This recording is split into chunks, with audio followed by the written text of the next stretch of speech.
da aula de hoje, que é a segunda aula gravada, nessa parte do curso, referente à chamada ciência regional, aquele que se refere àquele conjunto de estudos que surgiram na Alemanha na década de 30 e 40 do século XX e que conformaram isso que ficou conhecido como a ciência regional. Em grande parte, como eu já falei na aula anterior, esses estudos eles procuram explicar a distribuição espacial das atividades econômicas. Por isso que muitos deles são classificados como estudos de localização industrial. Na aula passada, nós vimos o modelo de Cristalli, né? A teoria dos lugares centrais de Cristalli, que é uma proposta mais ambiciosa de entender a distribuição espacial das atividades econômicas em um território a partir da noção de grau de centralidade dos bens e dos lugares. Então, na aula passada nós focamos nisso e hoje nós vamos discutir as chamadas áreas de abastecimento de von Thune. Eu trouxe para vocês uma fotozinha aqui, não é foto, um desenho, um retrato de von Thune, que está no Wikipédia. Não é? O von Thune, como vocês estão vendo, ele nasceu em 1783 e morreu em 1850. Portanto, não é, muito anterior ao surgimento dessa chamada ciência regional. Acontece que, quando essa ciência regional começou a ser estruturada, as contribuições de von Thune foram recuperadas e identificando nele um pioneiro nessas abordagens que procuravam explicar a distribuição espacial das atividades. Eu estou seguindo, na aula de hoje, basicamente, 2 textos, né? Um capítulo, uma seção de um capítulo do livro de Paulo Haddad, de Economia Regional, Teoria e Métodos, de 1989, e o capítulo 9, de Ademir Clemente, de Economia Regional e Urbana, um livro de 1994. Eu já disponibilizei para vocês ambos os arquivos pelo SIGA. Pois bem, o modelo de von Thune, é assim que os autores tratam, o modelo de localização industrial de von Thune, ou de localização agrícola, como eu falei também na aula passada, quando se fala modelo de localização industrial, em geral, essa ideia de industrial de respeito à atividade econômica, não necessariamente à indústria propriamente, mas alguns preferem chamar o modelo von Thune de modelo de localização agrícola, já que ele trata da distribuição das diversas culturas, das diversas atividades agrícolas em um determinado território. A distribuição do uso do solo em um determinado território entre as diversas atividades agrícolas. É verdade que o modelo de von Thune é um modelo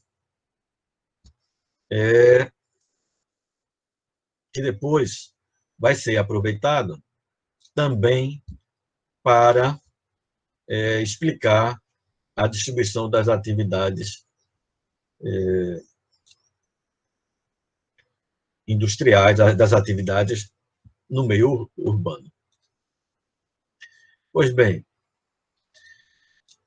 o modelo de von Thunen, ele procura, melhor dizendo, é um modelo de área de abastecimento.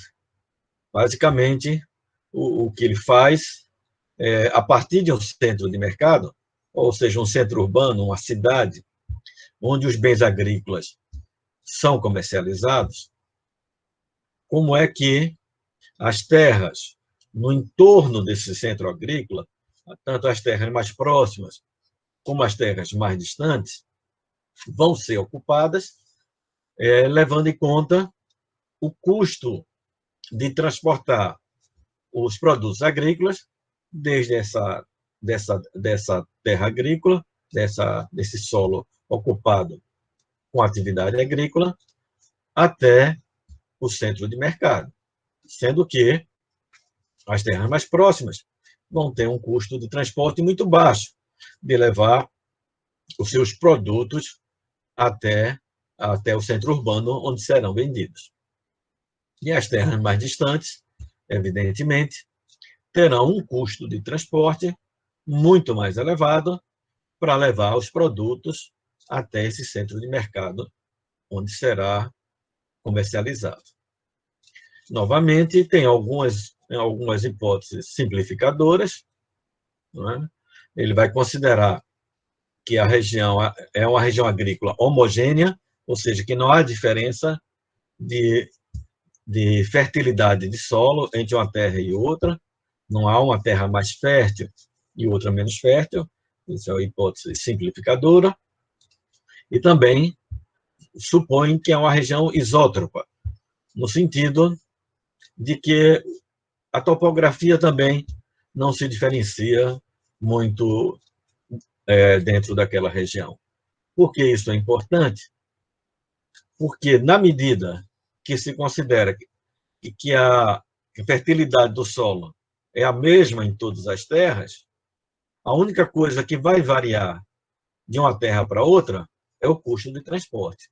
Não há diferença das terras em termos da produtividade agrícola relacionada à fertilidade do solo. Não tem uma terra que é mais fértil e que produz mais, e outra terra que é menos fértil e produz menos. Não. Todas as terras são consideradas com o mesmo grau de fertilidade, e isso é importante porque ele quer destacar o papel da distância na decisão da localização. Isso, como eu falei na aula anterior, apesar de não representar um quadro real, porque as terras não são homogêneas na vida real, a não ser em áreas mais restritas, mas a forma de trabalhar com essa hipótese é para exatamente destacar o papel que o custo de transporte tem em termos da rentabilidade das atividades agrícolas. Porque as terras que se localizarem mais longe do centro de mercado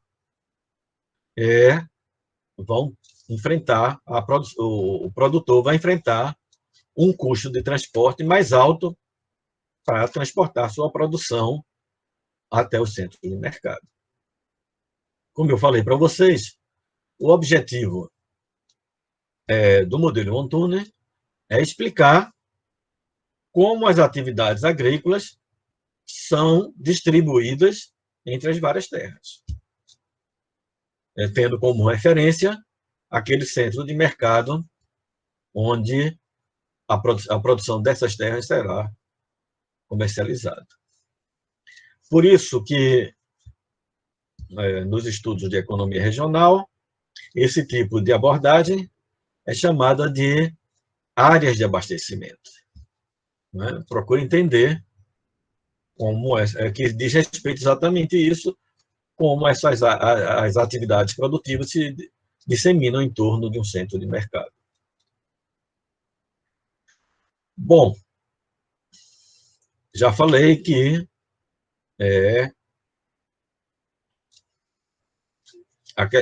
se considera que as terras são homogêneas, que não há diferencial de fertilidade do solo, nem de produtividade do solo.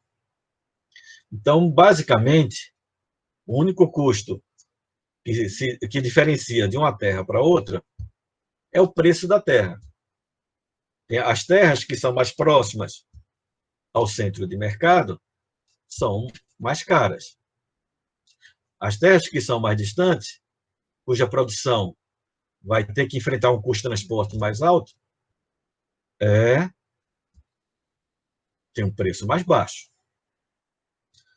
Esse tipo de abordagem também você pode transpor para as áreas urbanas, quando a gente sabe que tem terrenos, tem localidades que são mais caras, tem localidades que são mais baratas, mas que não decorre necessariamente do custo de transporte, e sim ao fato de que alguns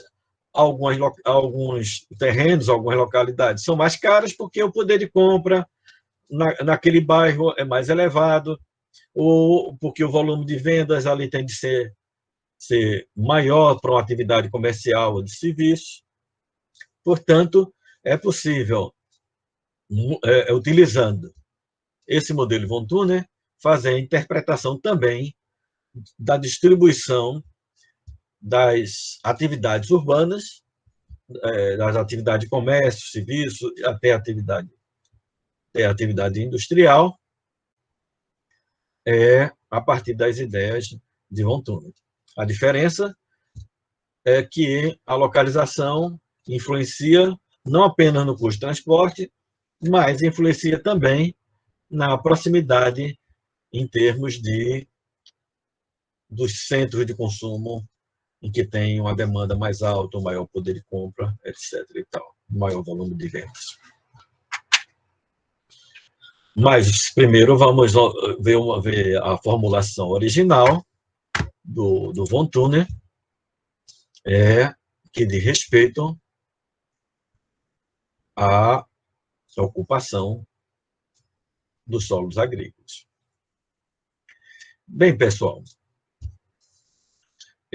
vocês viram, ou em desenvolvimento econômico, ou em outra disciplina, a discussão sobre a renda da terra de Davi Ricardo. Não é? Na renda da terra de Davi Ricardo, o que distingue uma terra para outra não é a distância, é a fertilidade do solo. Vocês devem lembrar essa elaboração, né? Que, segundo Davi Ricardo, primeiro são ocupadas as terras de fertilidade mais elevada, não é? Que são mais produtivas, e, subsequentemente, serão ocupadas as terras de fertilidade menores, de uma forma decrescente. Tá certo?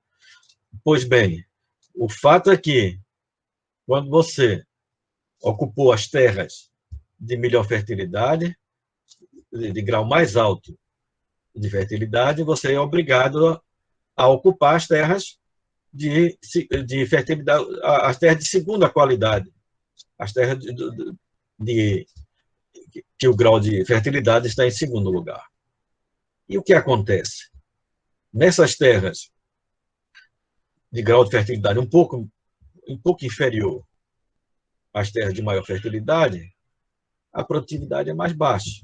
A produção agrícola, frente ao mesmo uso de recursos, vai ser menor. Portanto, o custo de produzir naquela terra vai ser mais alto. O que é que vai acontecer? Quando isso acontece, de você ser obrigado a ocupar as terras de segunda fertilidade, porque a de fertilidade mais alta já foram ocupadas, imediatamente acontece uma disputa pelas terras de melhor qualidade. E os proprietários da terra de melhor qualidade vão cobrar mais por aluguel da sua terra. Vão cobrar mais quanto? exatamente a diferença entre o custo de produzir nela e o custo de produzir na terra de segunda qualidade. Se na terra de primeira qualidade é possível produzir um saco de trigo por R$ 8, 8 qualquer coisa, e na segunda terra, para produzir o mesmo saco de trigo, se vai custar R$ 10, esses R$ 2 de diferença não decorreu de técnicas agrícolas mais eficientes ou menos eficientes. Decorreu basicamente da fertilidade do solo. O que é que vai acontecer? Os agricultores que estão na terra de segunda qualidade estarão dispostos a pagar até 2 por unidade produzida de trigo nas terras de primeira qualidade. Ou seja, as terras de primeira qualidade estarão, melhor dizendo, os agricultores estarão dispostos a pagar essa renda da terra e, portanto, os proprietários da terra de melhor qualidade passam a receber esse diferencial por a terra ser mais eficiente do que a terra de segunda qualidade, que produz por 10 e não por 8. Davi Ricardo chamou isso de renda diferencial. É a renda diferencial da terra, que decorre da diferença de fertilidade entre a terra melhor e a segunda terra, não necessariamente a terra marginal. Imagine que, depois que tiver ocupada a terra de segunda qualidade, vai se ocupar a terra de terceira qualidade.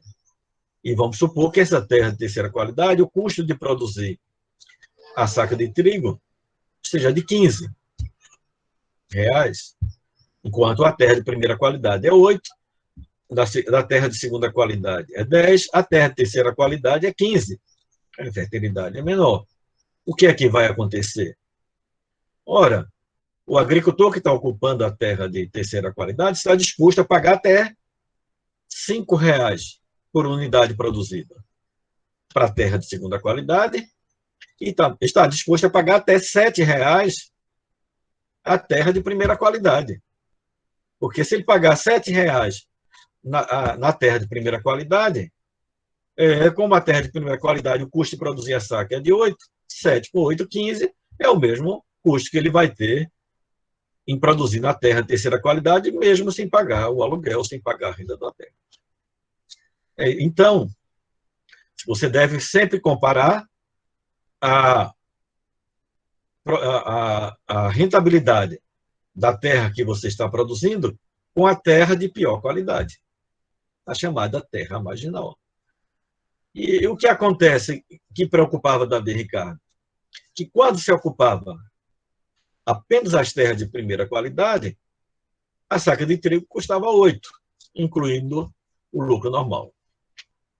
Depois que todas as terras de primeira qualidade foram ocupadas, é necessário ocupar as terras de segunda qualidade, cujo o custo de produzir é de 10. Portanto, a saca de trigo vai ter que ser vendida a 10, porque senão não cobre o custo da terra de segunda qualidade, incluindo o lucro normal. E quando for ocupada a terra de terceira qualidade, a saca de trigo já vai ser produzida a 15 e terá que ser vendida a 15, porque do contrário não será produzida. Davi Ricardo dizia que esse aumento na produção dos alimentos iria impactar diretamente o salário dos trabalhadores. E na medida em que os fazendeiros e os capitalistas não conseguissem repassar esse aumento do salário, o lucro seria esmagado pelo aumento do salário. Não porque o salário real tivesse subido, mas porque um componente básico, que era o custo de alimentação da força de trabalho, tinha aumentado muito. Então o Davi Ricardo ficava preocupado que esse seguidos incremento, elevação no custo de produzir alimento, na medida que está ocupando terra de pior qualidade,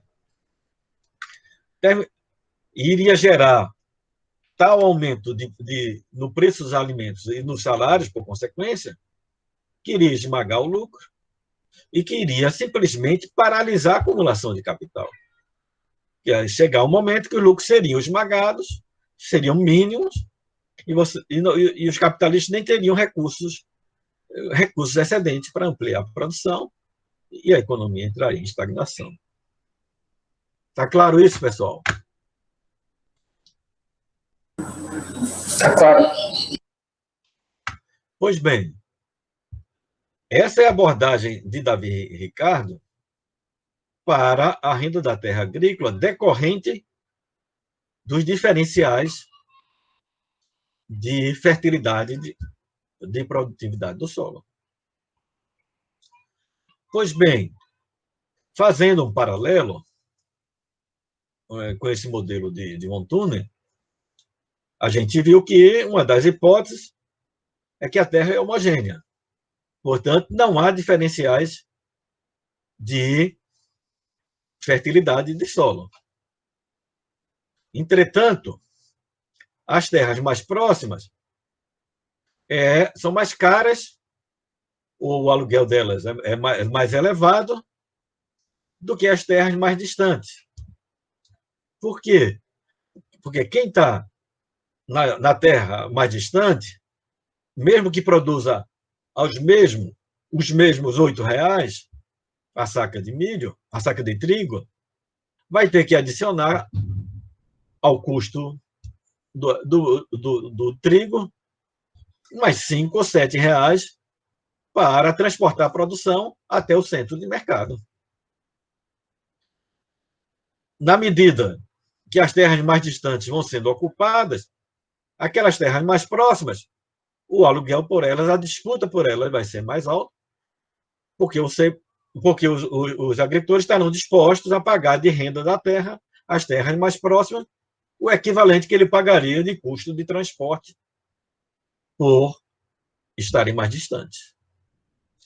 Então, a renda da terra de Davi Ricardo é uma renda por diferencial de fertilidade. Essa renda da terra de que fala von Thunen é chamada de renda de localização, para distinguir da renda da terra de Davi Ricardo. Ou seja, as terras são mais caras, não porque são mais férteis, mas porque estão mais próximas e porque envolvem menor custo de transporte. Então, elas são chamadas rendas de localização ou rendas de situação. Significa a mesma coisa, situação no sentido de sítio, de local. Então, a essência do modelo de von Thunen é entender como as terras agrícolas vão ser distribuídas entre as várias atividades, considerando que as terras mais próximas são mais caras e as terras mais distantes são mais baratas, o aluguel ou a compra delas fica implícita essa renda de localização, em função do custo de transporte que vai ter que enfrentar. O que é que vai acontecer? Que as atividades que são mais rentáveis, as culturas agrícolas que são mais rentáveis, vão terminar ocupando as terras mais próximas. As culturas agrícolas que são menos rentáveis vão ter que aceitar ocupar as terras mais distantes.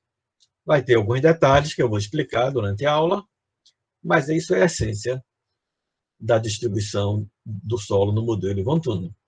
O fato é que, com base nesse princípio, né, você vai ter a ocupação de um território com diferentes culturas em função das diferentes rentabilidades delas e a possibilidade delas pagarem mais pelas terras mais próximas. Da mesma forma como discutimos na aula passada, vou tentar exemplificar com um dado de realidade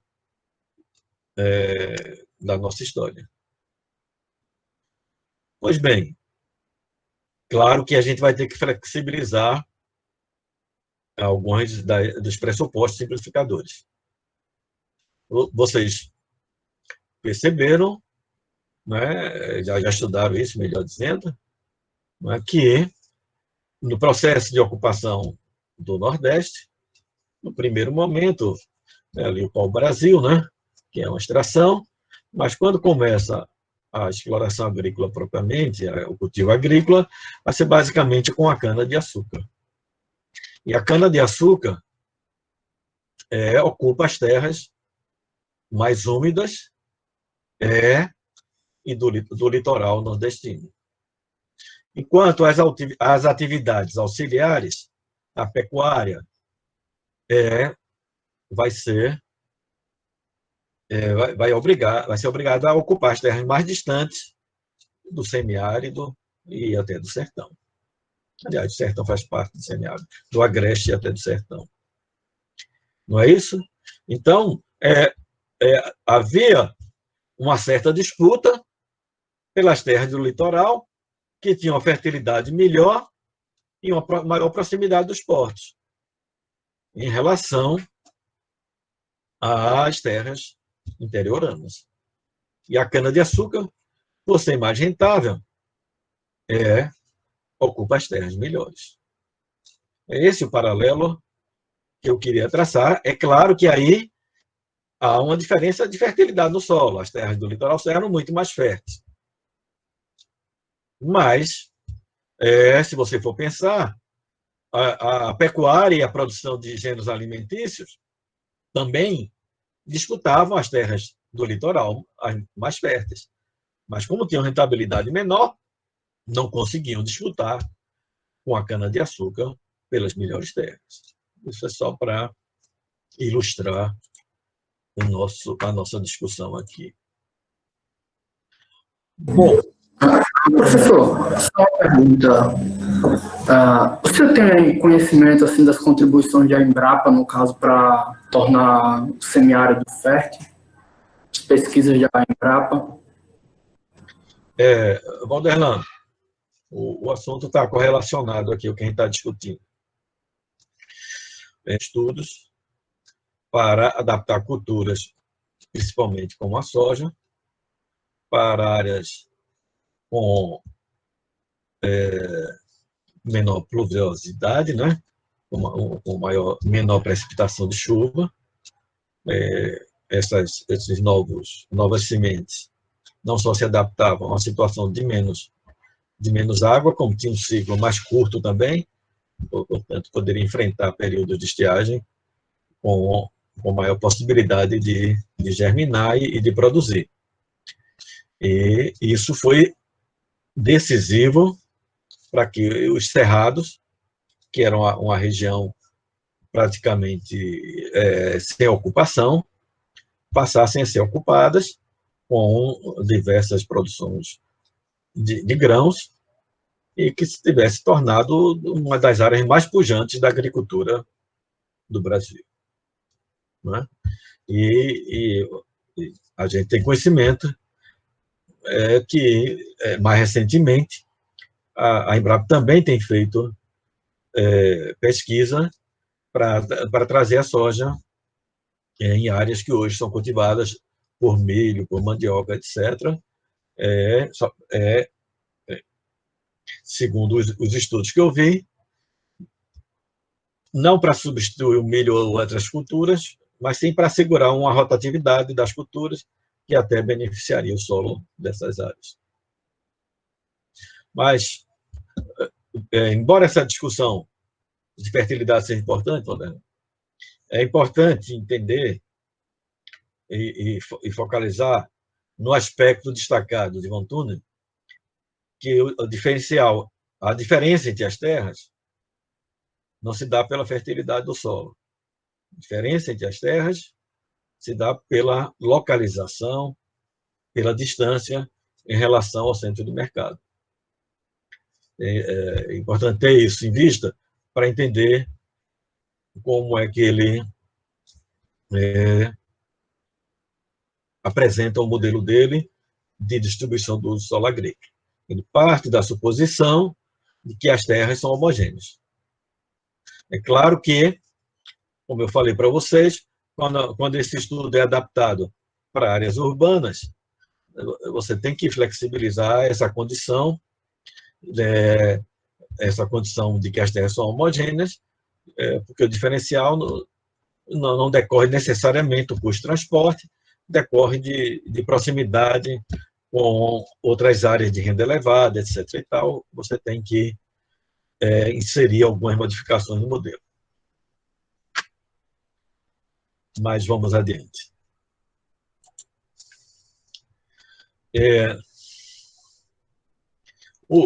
No modelo de von Thunner, como a gente viu também na discussão de Cristalli, existem forças de dispersão e forças de concentração.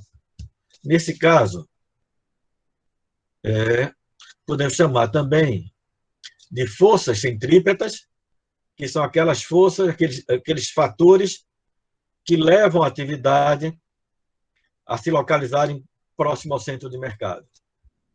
E as forças centrífugas seriam as atividades que levam, que são os fatores, desculpem, que levam as atividades a se localizarem mais distantes do centro do mercado. É do equilíbrio, do vetor resultante entre essas forças centrífugas que levam as atividades para locais mais distantes e as forças centrípetas, que são os fatores que concorrem para que as atividades se localizem mais próximo ao centro do mercado, que vai ficar definida onde as atividades, de fato, se localizarão. Bom, então, o principal fator dispersivo é o preço da terra. Se o preço da terra mais próximo ao centro do mercado estiver muito elevado, vai se procurar terras mais distantes. E o fator centrípeto de concentração é o custo de transporte. Se o custo de transporte estiver muito elevado, as pessoas estariam dispostas a pagar mais para procurar se situar mais próximo ao centro de mercado. Então, há uma disputa entre, melhor dizendo, esses dois fatores vão influenciar na decisão de localização da atividade econômica. Vou fazer um paralelo também. Primeiro vou dar um exemplo em área agrícola, depois vou dar um exemplo em área urbana. Se a terra no entorno da cidade tiver com aluguel muito caro, uma renda da terra muito cara, e as terras forem todas homogêneas, um certo cultivo, por exemplo, o cultivo de coco, não vai se localizar no entorno do centro da cidade. Vai se localizar em terras mais distantes. Entretanto, se o custo de transportar a produção de coco dessas terras mais distantes até o mercado onde ela vai ser comercializada for muito alto, talvez valha a pena pagar mais pelas terras mais próximas. É a resultante desses dois fatores que vai fazer, que vai definir onde as terras serão situadas.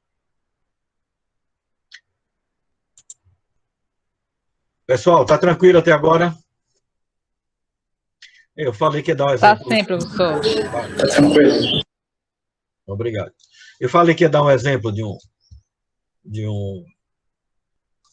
uma distribuição da atividade na área urbana. Eu vou falar um exemplo muito próximo de vocês. Então, imagine o custo de alugar uma loja no shopping e o custo de alugar uma loja numa localidade próxima, do outro lado da avenida, fora do shopping. Ora, a loja do shopping vai custar, no mínimo, 2 vezes mais caro, mas pode ser 5 vezes mais caro. Vamos supor 3 vezes mais caro. Então, vai alugar um ponto no shopping, uma loja vai custar R$ 15.000 por mês. Se você localizar fora do shopping, vai custar R$ 5.000 por mês. Por que é que alguém está disposto a pagar R$ 15.000 pelaquela localização melhor? Porque ali tem um movimento muito maior, decorrente das economias de aglomeração, da frequência que o shopping tem, por ter uma diversidade de atividade, por ter estacionamento, uma série de vantagens, ar-condicionado, um conjunto de atrativos. E a pessoa acredita que o volume de vendas que ele vai obter no shopping vai compensar ele pagar esse aluguel de 15 mil, se ele tiver um movimento muito alto. Entretanto, se para a atividade dele, a atratividade do shopping não compensar esse diferencial de R$ 10.000 pelo aluguel da sala, ele vai preferir colocar na avenida do outro lado, pagar R$ 5.000, e com esse aluguel mais baixo, ainda que venda bem menos do que no shopping, vai restar para ele, vai sobrar para ele um lucro maior do que no shopping. Então, ele tem uma força centrípeta em relação ao shopping, que é o volume de vendas ali, não é? E tem uma força centrífuga de sair do shopping, que é o custo de aluguel mais baixo. Então, essa força centrífuga é o preço da terra, como é naquele exemplo. E a força centrífuga não é o custo de transporte nesse caso, mas então, são 2 fatores, um concorrendo para você concentrar as atividades no shopping, um outro fator concorrendo para você localizar a sua atividade fora do shopping. Eu acho que esse exemplo ajuda na nossa discussão. Agora, tudo que eu discuti até agora foi introdutório. Agora eu vou propriamente apresentar o modelo de von Thunen. Tem algumas equações, uma equação, na verdade, só muito simples, mas o modelo apresentado em forma de gráfico, né, e de diagramas, e, portanto, vocês têm que prestar muita atenção para acompanhar o raciocínio.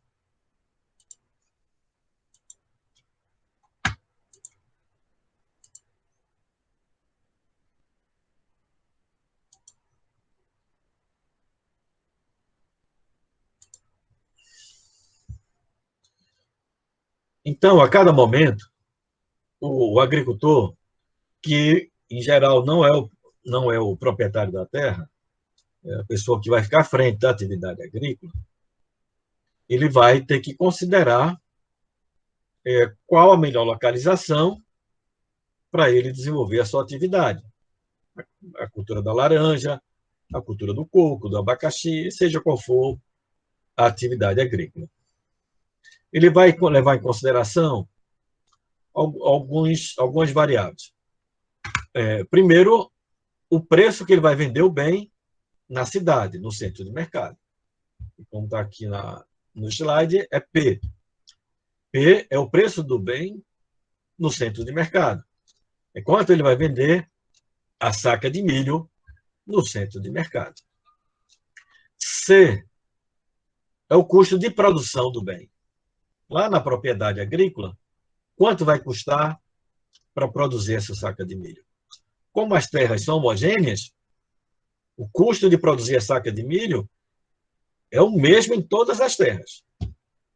As mais próximas, as mais distantes, vai custar vamos supor, os mesmos R$ 8 para produzir a saca de milho.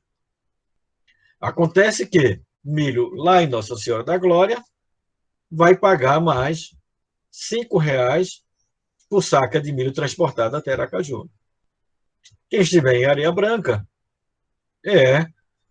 com R$ 2 vai poder transportar a saca de milho até em Aracaju. O que é que significa isso? Que quem estiver lá, em Glória, estará disposto a pagar até R$ 3 por saca produzida de aluguel para se instalar em Areia Branca. É esse o ponto. Porque aquilo que ele ia pagar a mais de transporte, ele estaria disposto a pagar pelo aluguel da terra, portanto, é uma renda da terra de situação. A questão é onde é que essa atividade vai se localizar. Bom, então a gente estava acompanhando aqui as variáveis. P, o preço de um bem no centro de mercado. C, o custo de produção do bem, que a gente estabeleceu aqui, R$ 8, né? E aqui, o custo de transporte por unidade de produto, por unidade de distância. Isso é importante ter a clareza, que eu falei que o custo de transporte da saca de milho de Glória até Aracaju seria de R$ 5, não é? Mas, na verdade, no modelo é apresentado de outra maneira. O custo de transporte é a soma de dois fatores. É a combinação de dois fatores, da tarifa e da distância. Se a tarifa for R$ 1 por quilômetro transportado de uma saca e tiver a 100 quilômetros, né, você vai pagar R$ 100, que é R$ 1 por cada quilômetro do transporte da saca. Com essa tarifa está muito alta, vamos baixar de R$ 1 para 10 centavos. Significa que, se a tarifa é 50 centavos, para transportar por 1 quilômetro uma unidade de produto, vamos supor uma saca, se a distância é 100 quilômetros, você vai despender R$ 10 para transportar cada saca do milho. Bom, então a tarifa é o custo de transportar uma unidade de produto, que a gente está chamando de saca, por uma unidade de distância, que a gente está chamando de distância. Ou que a gente está chamando de quilômetro, me desculpe. Bom, e D é a distância. Distância entre o quê? Entre o local em que a atividade agrícola está sendo realizada e o centro de mercado onde ela vai ser comercializada. Com base nessas variáveis, a gente tem a equação do rendimento dessa cultura. O rendimento dessa cultura será igual, aqui vocês estão olhando a equação, ao preço menos custo. Não é? Se esse preço em que a mercadoria é comercializada, vamos supor R$ 15 em Aracaju, o custo de produzi-la, R$ 8. Mas aí, além disso, você tem que deduzir o custo de transporte. O custo de transporte é igual à tarifa, que é o custo de transporte de cada bem transportado por quilômetro, multiplicado pela distância.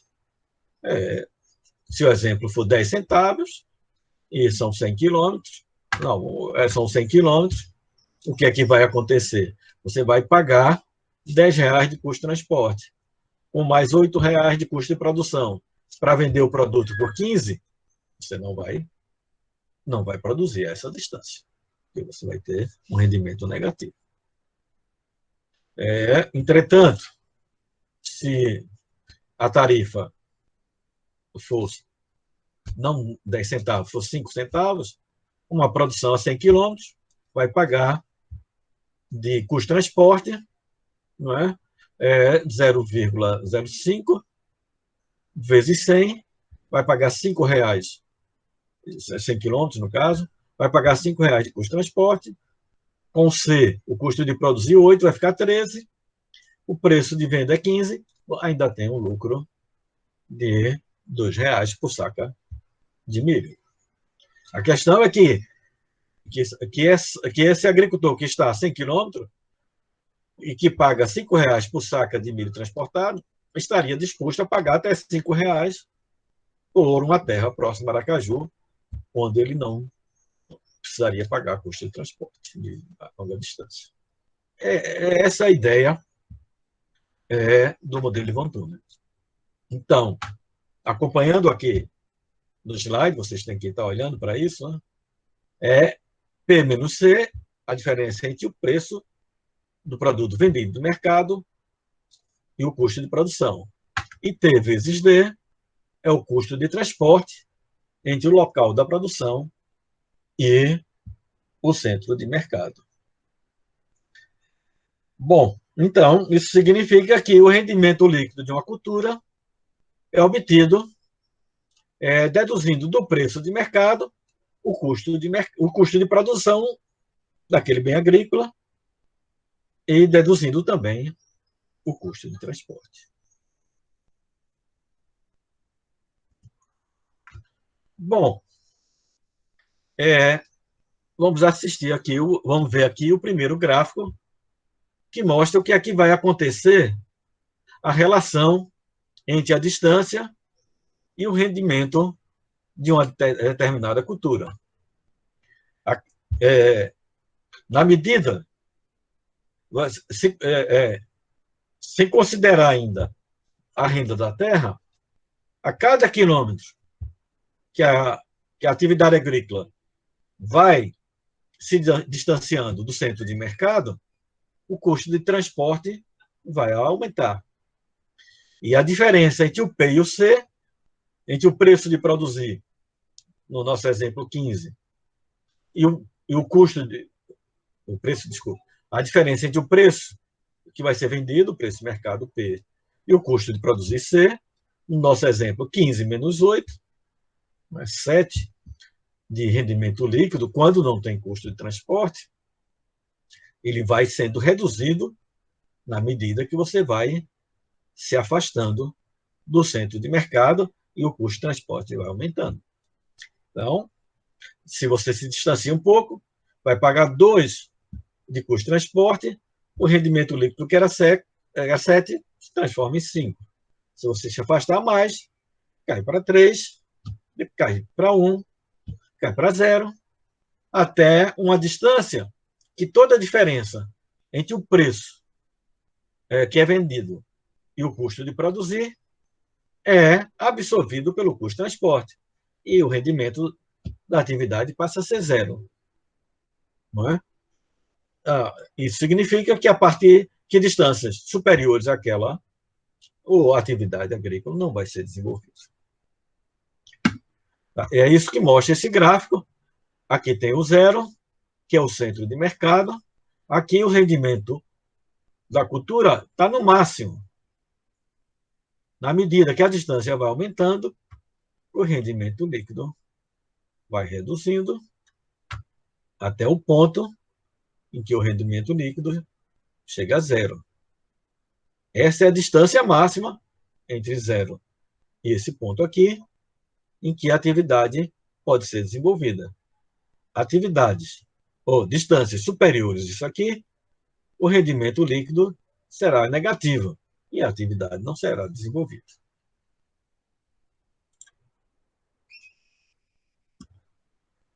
Essa é a ideia do que chama de gradiente de rendimento. Ou seja, o rendimento da atividade vai sendo corroído à medida que a distância aumenta. Corroída por qual razão? Por conta do custo de transporte. Bom,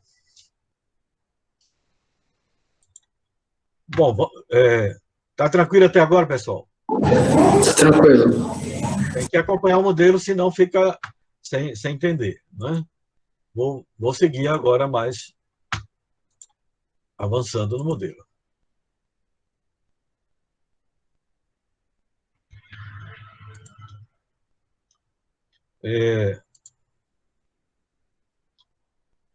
Vamos voltar para o gráfico. Me desculpem aqui. Vamos voltar para o gráfico.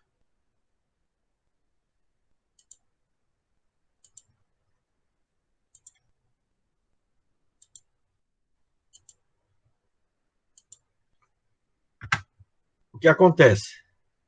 O rendimento líquido é máximo nesse ponto. Porque nesse ponto, a distância é zero.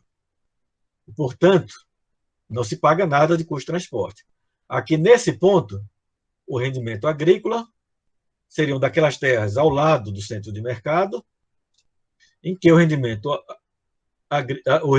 líquido vai ser apenas a diferença entre o preço que o produto é vendido e o seu custo. No nosso exemplo, 15 menos 8, 7.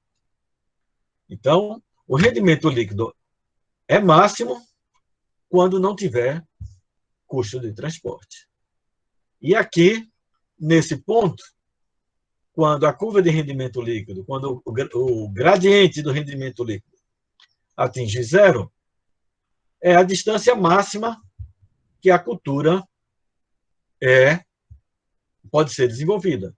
Porque distâncias superiores a essa aqui, o rendimento líquido seria negativo, o agricultor não iria desenvolver aquela atividade. Então, para ficar claro, esse ponto de rendimento líquido máximo, como custo de transporte é igual a zero, não é?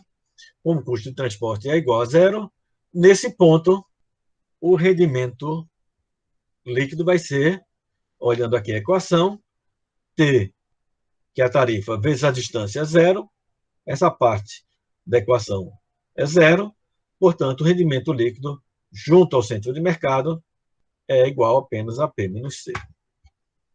O aspecto interessante é que, como as terras são homogêneas ou isótropas, que não há diferenças topográficas, o que é que vai acontecer? O preço é dado pelo mercado e é o mesmo para aquela cultura, seja ela seja desenvolvida próximo ou distante. O custo de produzir também é constante, porque a fertilidade do solo não se diferencia, a terra é homogênea, a produtividade agrícola é a mesma. A tarifa também é constante, ou seja, o quanto se paga de custo de transporte por quilômetro rodado é o mesmo, porque a terra é considerada isótropa ao terreno, não há uma terra que seja mais difícil transportar do que a outra por quilômetro rodado. Portanto, a única variável aqui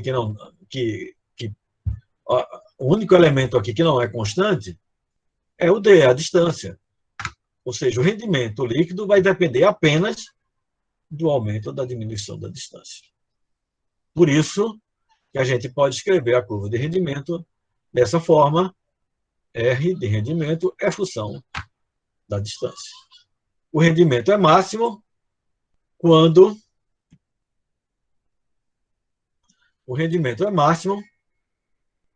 você não tem custo de transporte. Vai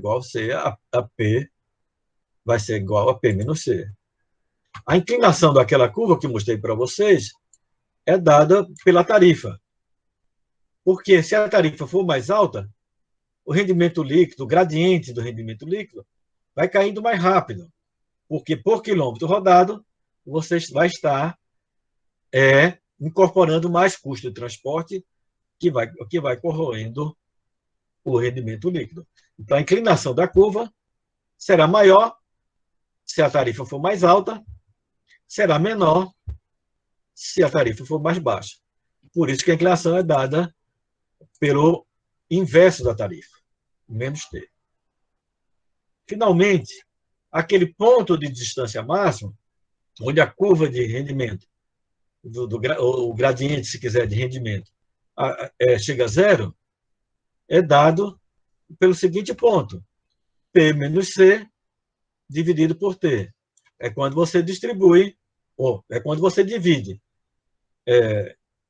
o rendimento obtido o rendimento máximo obtido lá junto da origem, junto do centro de mercado, pela tarifa.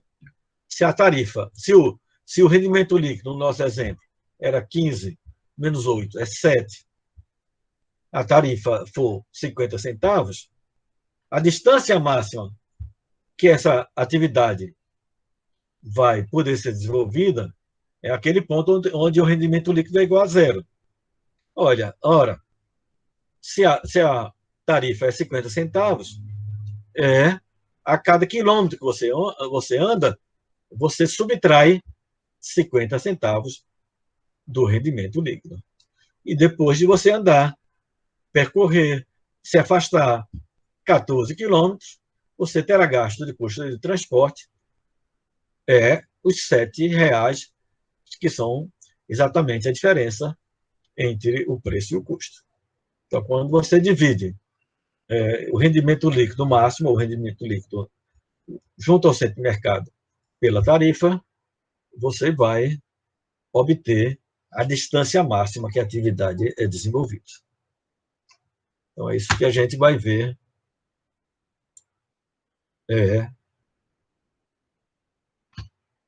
mais adiante.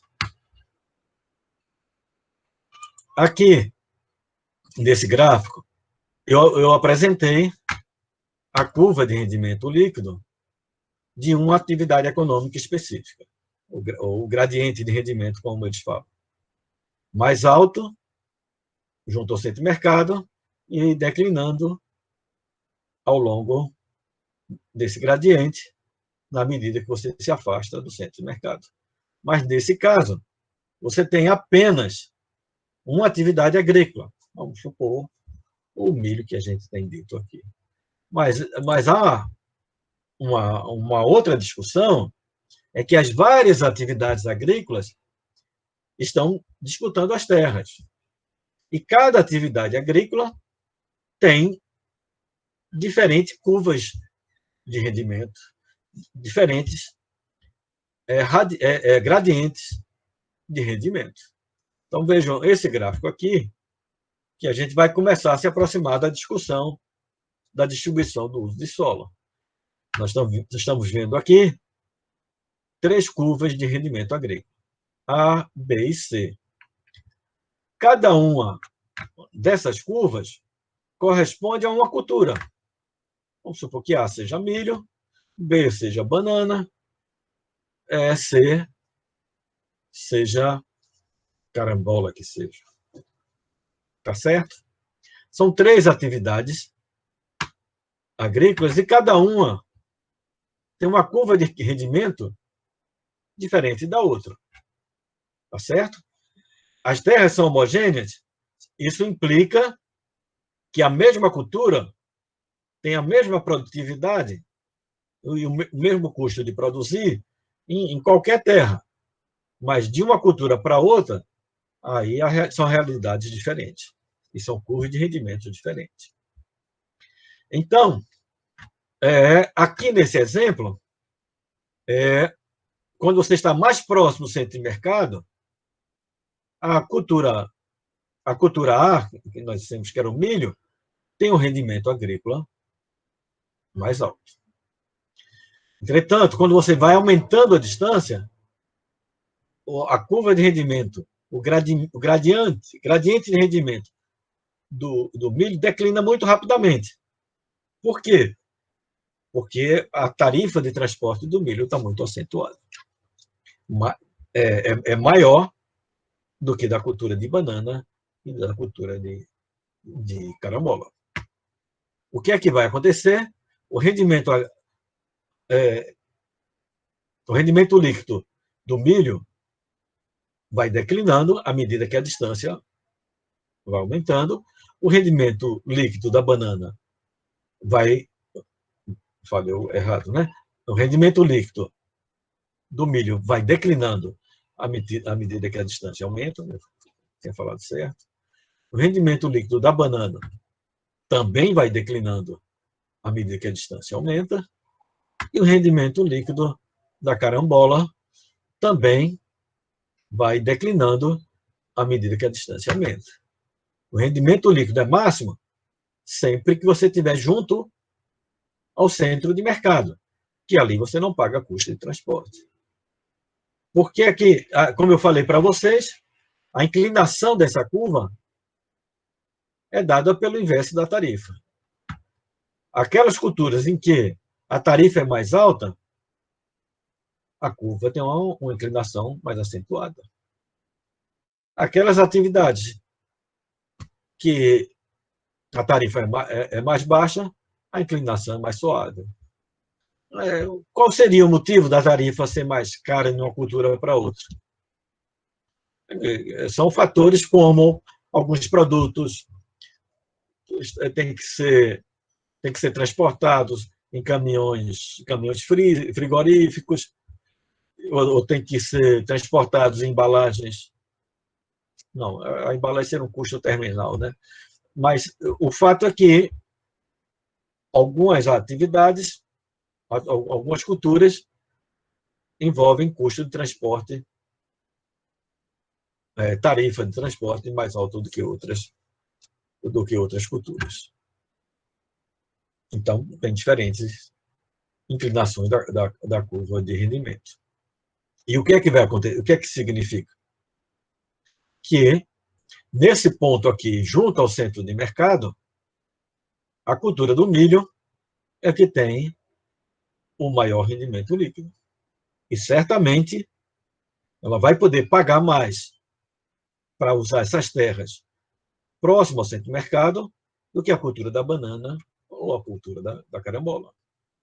Acontece que, à medida que a distância vai aumentando, a partir desse ponto específico, a cultura da banana passa a ter um rendimento líquido superior ao do milho.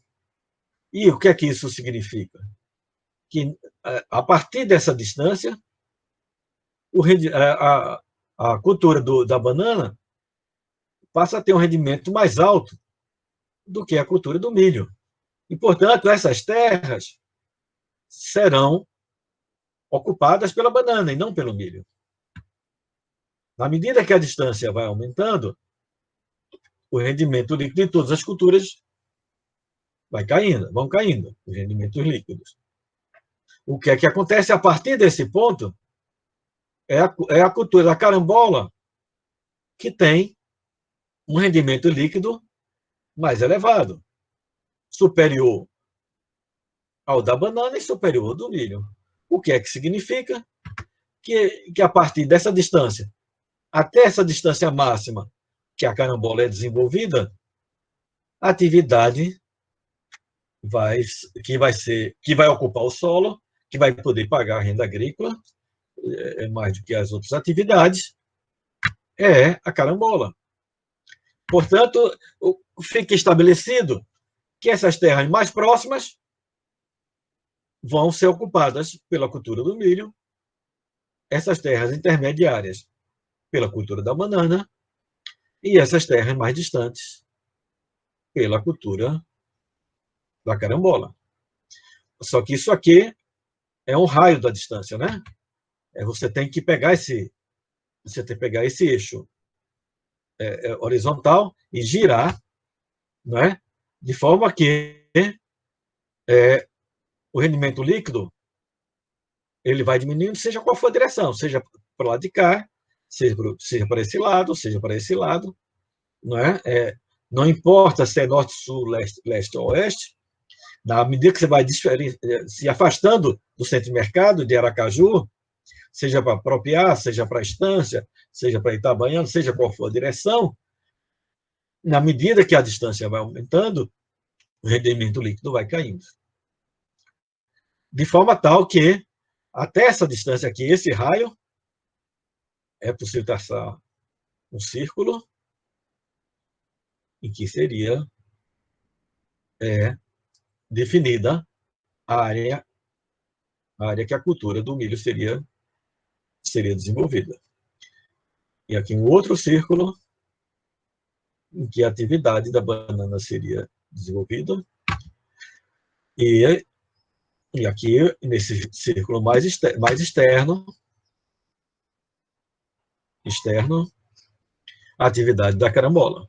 É como a gente dissesse que até 10 quilômetros de distância de Aracaju seria a atividade, os solos seriam ocupados pelo milho. Entre 10 e 30 quilômetros de distância, as atividades de raio de distância, os solos seriam ocupados pela cultura da banana. E entre 30 e 100 quilômetros, as terras seriam, do centro de mercado, as terras seriam ocupadas com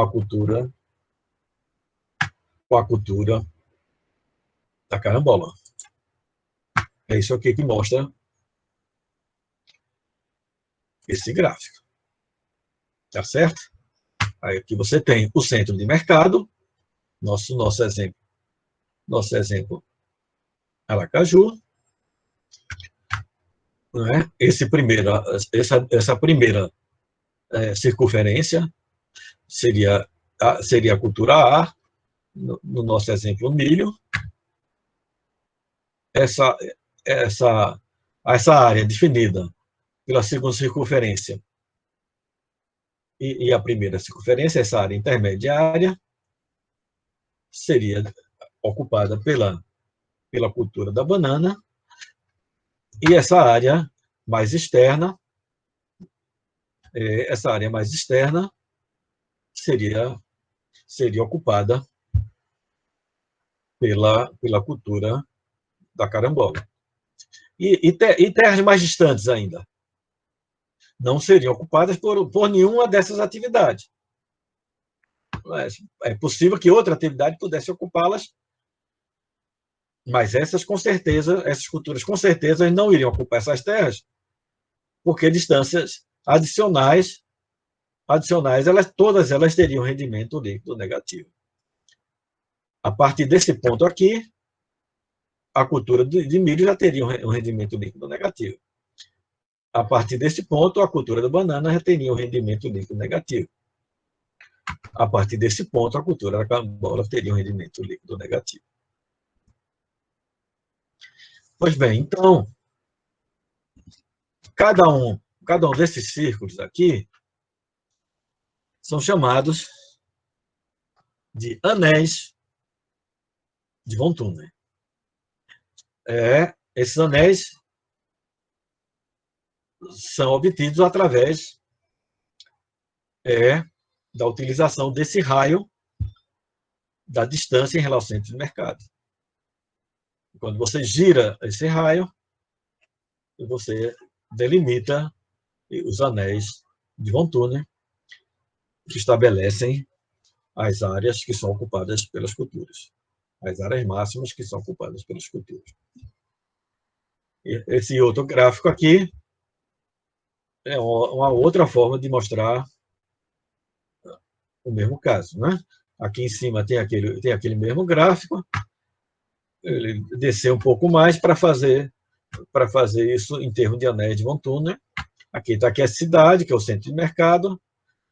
Aqui a área máxima, aqui o círculo definido pela cultura A, aqui o círculo definido pela cultura B, aqui o círculo definido pela cultura C, os chamados anéis de von Thunner. Uma outra forma de verificar a mesma coisa é colocar esse gráfico aqui como se tivesse mais de uma dimensão, né? Então, você tem 3 culturas, que no caso deles, 3 atividades agrícolas, que no caso dele é madeira, cereais, como milho, e pastagem. E o que se tem é que essas atividades mais centrais, nesse exemplo dele, seriam madeira, essa área intermediária seriam os cereais, e essas áreas mais externas seriam as pastagens.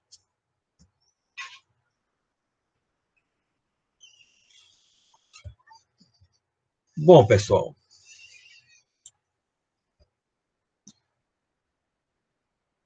a essência do modelo de von Thunner nós acabamos de ver. Pois bem, como é que fica definida, finalmente, a ocupação do solo? As culturas mais nobres, que são chamadas de mais nobres, porque teriam um maior rendimento líquido, como foi a cana-de-açúcar na época da colonização, essas culturas, por ter um rendimento líquido mais elevado, estão dispostas e têm condições de pagar o aluguel mais caro das terras mais próximas, mais do que as terras que estão mais distantes. Entretanto, o custo de transporte se diferencia entre as várias culturas. E se o custo de transporte dessa primeira cultura for mais alto do que das outras culturas, rapidamente o rendimento líquido vai cair, vai decrescer, até que, a uma certa distância, o rendimento dessa cultura será menor do que outra cultura, que, portanto, a partir daquele ponto, terá mais condições de disputar a terra, de pagar o aluguel por aquelas terras. E assim sucessivamente. Se a primeira terra tivesse um rendimento líquido, se a primeira cultura tivesse uma tarifa mais baixa,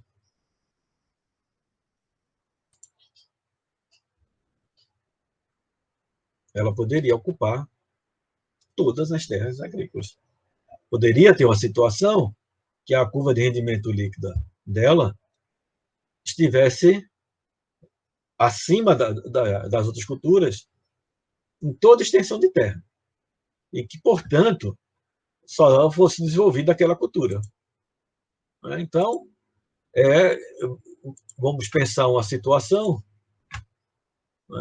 em que essa cultura a curva não tivesse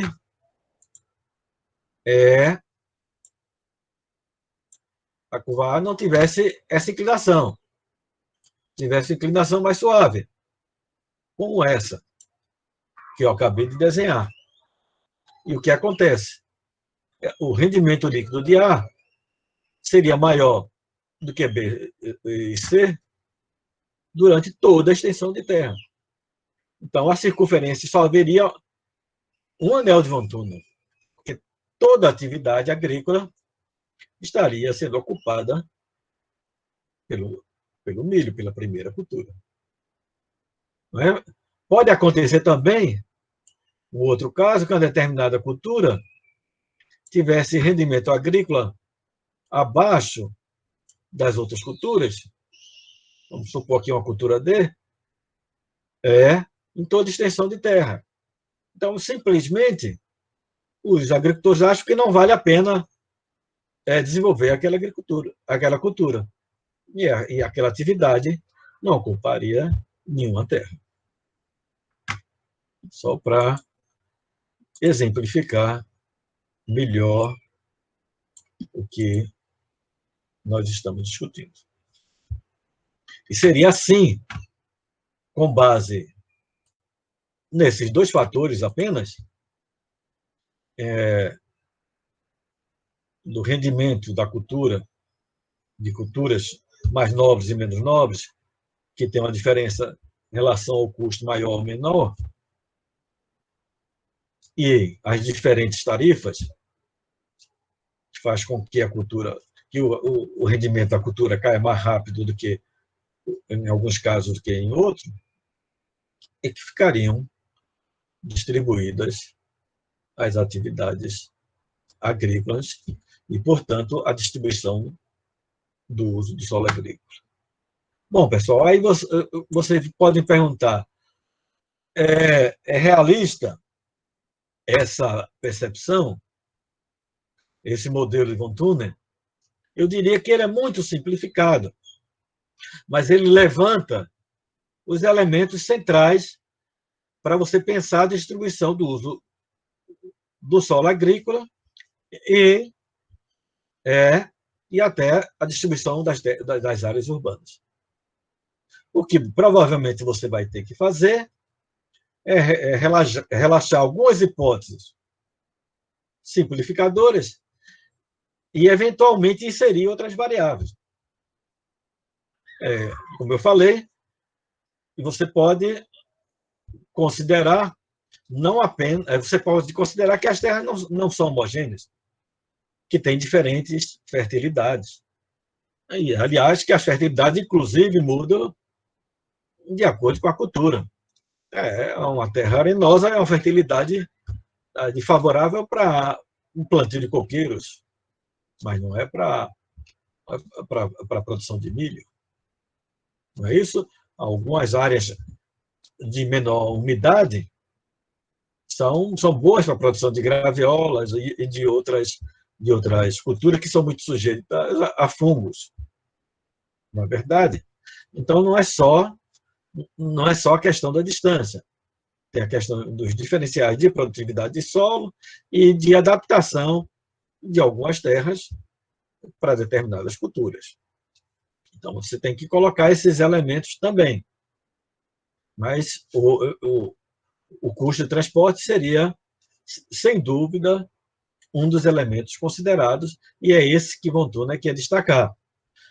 É evidente que você pode inserir esses outros aspectos e buscar uma resultante, uma equação um pouquinho mais complexa, que você vai ver os diferentes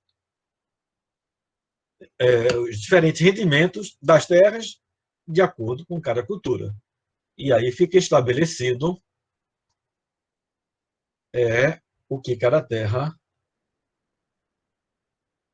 como cada terra deverá ser ocupada.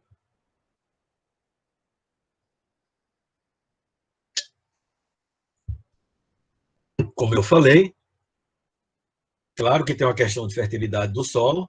A cana teria muita dificuldade de ir para o semiárido, não é? Então, não foi a questão apenas da distância que definiu onde a cana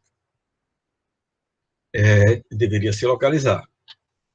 Entretanto, as outras culturas também gostariam de ocupar as terras mais úmidas e próximas aos centros urbanos.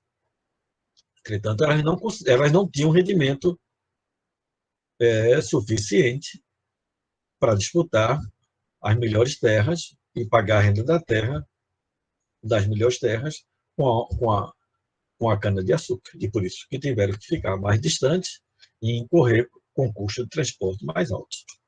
Então, a partir dos elementos colocados por Von Thuner, você pode fazer um modelo mais complexo de distribuição do uso dos solos agrícolas. E pode, inclusive,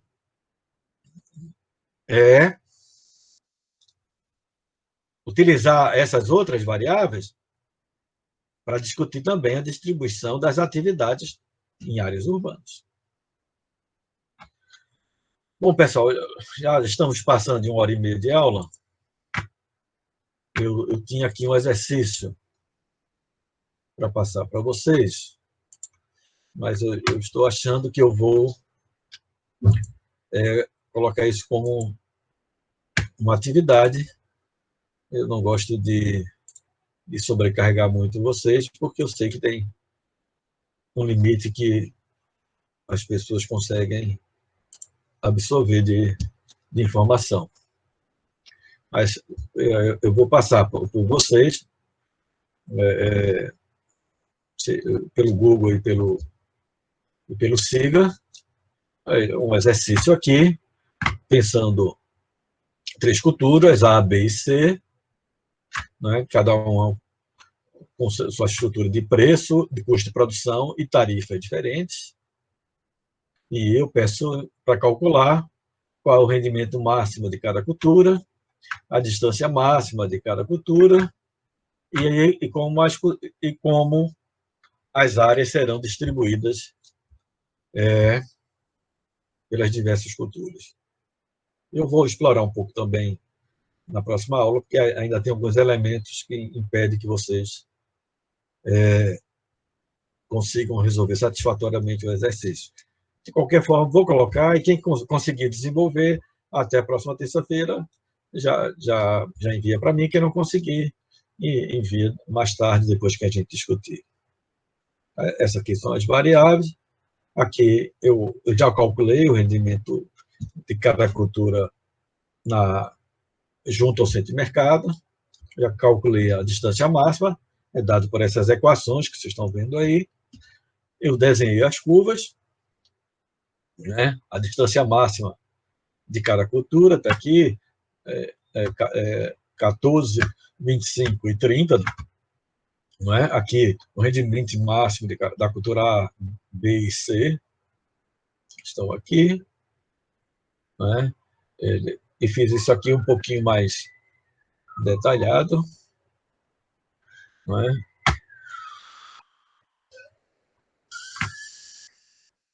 Então, isso aqui vai ficar uma atividade para vocês, tá certo? Quem achar que já está habilitado, né, que já tem condições de